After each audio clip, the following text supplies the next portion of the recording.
cold river of misery every morning.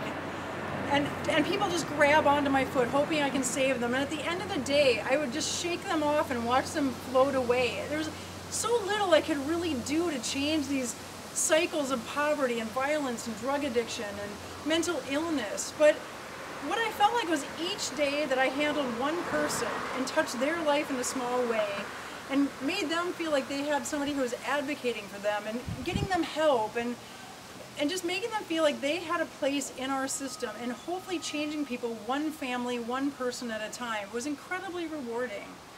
And then I moved to adult felonies where I had to create trust in people who had been in the same system for a lot of their lives. I mean, now they were adults. Some of those were practically the children I could have represented 10 years earlier.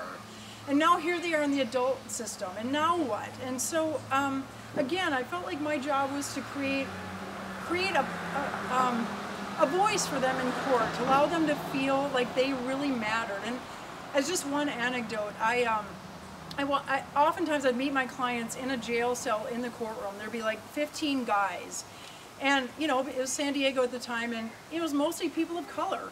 And here I was this white person walking in, and, you know, no, we do not want you as an attorney. And I remember one guy just adamant, he just hated me, just like, I'm not having you, I've been screwed over by the system too many times. I said, look, just wait.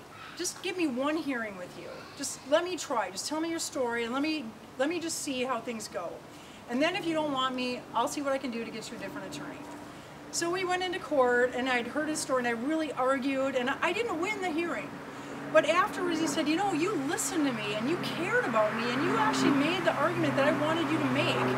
And not because I made an argument it shouldn't have been made, but I listened, and I really cared about him, and that's how I treated all of my clients, no matter where they'd come from.